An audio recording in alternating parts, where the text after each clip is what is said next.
नमस्कार, NMF news पर आप सभी का बहुत स्वागत। मैं हूं आपके साथ अभिषेक पुंडीर। देश के 4 राज्यों में विधानसभा के चुनाव है जो बीजेपी के लिए बहुत ज्यादा जरूरी है। हरियाणा की अगर बात करें तो 10 साल से बीजेपी की सरकार है, लेकिन 10 साल की एंटी इनकम्बेंसी कहीं ना कहीं भारी पड़ती हुई दिखाई दे रही थी। अब समीकरण बदल रहे हैं। वही बात करें महाराष्ट्र की, तो महाराष्ट्र भी विधानसभा के लिहाज से बहुत जरूरी है बीजेपी के लिए। अभी आपने देखा पिछले दिनों किस तरीके से तख्ता पलट हुआ, पार्टियां टूटी। एकनाथ शिंदे शिवसेना से आए, अजीत पवार एनसीपी से आए, बीजेपी के साथ आए और सरकार बना ली। मुख्यमंत्री एकनाथ शिंदे बने। लेकिन आज चर्चा महाराष्ट्र की करेंगे, महाराष्ट्र क्या झारखंड की भी करेंगे और उस नेता की करेंगे जिस नेता को अमित शाह ने लगभग तैयार कर दिया है। जिस काम को कभी अमित शाह किया करते थे उस काम को अब हिमंता बिस्वा शर्मा कर रहे हैं अमित शाह के कहने पर। अब शुरू से समझिए किस तरीके से, जैसे महाराष्ट्र में चुनाव है, महाराष्ट्र में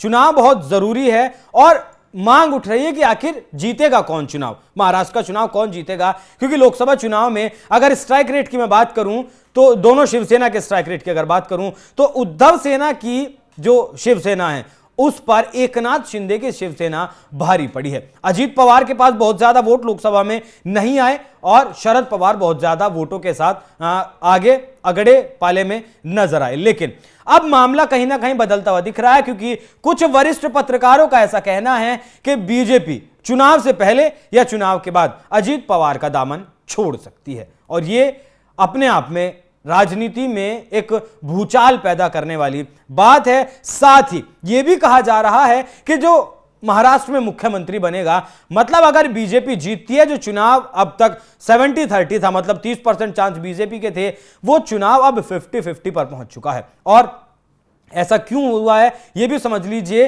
कि उद्धव ठाकरे राहुल गांधी को पसंद नहीं करते, क्योंकि राहुल गांधी की देश भर में पैन इंडिया पार्टी या कांग्रेस पार्टी, और जाहिर सी बात है राहुल गांधी की जो पॉपुलैरिटी है वो उद्धव ठाकरे से बहुत ज्यादा है, महाराष्ट्र में भी, महाराष्ट्र के बाहर भी और पूरे देश भर में। लेकिन महाराष्ट्र में उद्धव ठाकरे की पॉपुलैरिटी ज्यादा है, इसी वजह से राहुल गांधी टेक ओवर ना कर लें उनकी पॉपुलैरिटी को, इसीलिए कहीं ना कहीं उद्धव ठाकरे राहुल गांधी से कटते हैं और यही बीजेपी के लिए बहुत बड़ी बात है। और अब ऐसा कहा जा रहा है कि हिमंता बिस्वा शर्मा जो सिपाही अमित शाह के हो सकते हैं, वो कुछ वरिष्ठ पत्रकारों का ऐसा दावा है कि अगर बीजेपी नंबर गेम में जीतती है, मतलब गठबंधन में जो महायुति लड़ रहा है, एकनाथ शिंदे का शिवसेना, बीजेपी और अजीत पवार,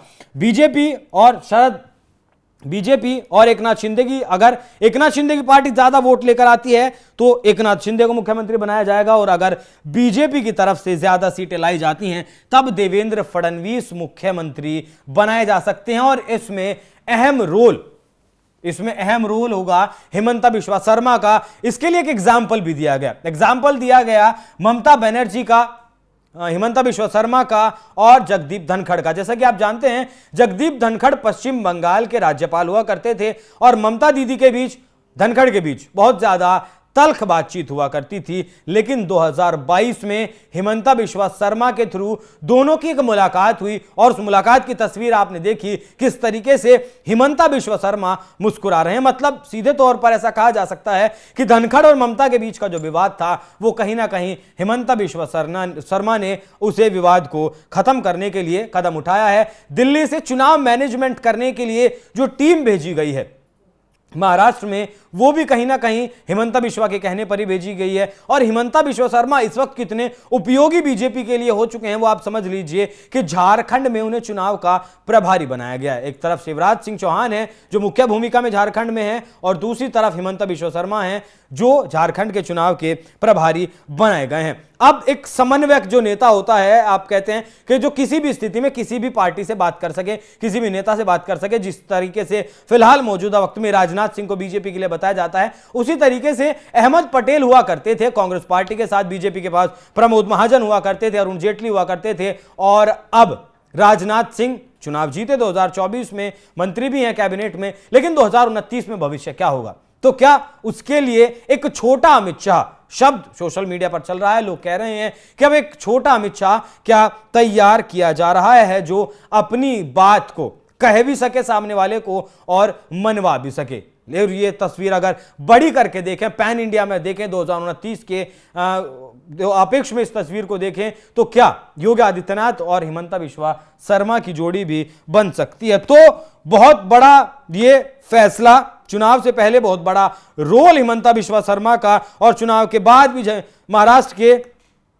महाराष्ट्र में बहुत बड़ा रोल हिमंता बिश्वा शर्मा का होने वाला है। तो जिस तरीके से हिमंता बिश्वा शर्मा काम कर रहे हैं और उस जगह पर पहुंच रहे हैं जिस जगह पर अमित शाह है, तो क्या अमित शाह का खुद उनके ऊपर हाथ है और क्या अमित शाह खुद ऐसा नेता एक तैयार कर रहे हैं जो हर पार्टी, हर नेता के साथ समन्वय बिठा सके और किसी भी स्थिति से, किसी भी संकट से पार्टी को निकाल सके। एक तस्वीर आपके सामने एग्जाम्पल के तौर पर झारखंड के प्रभारी हैं और महाराष्ट्र का जो मुख्यमंत्री बनेगा उसमें भी अहम भूमिका इनकी रहने वाली है। खबर आपको कैसी लगी कमेंट कर जरूर बताइएगा। धन्यवाद।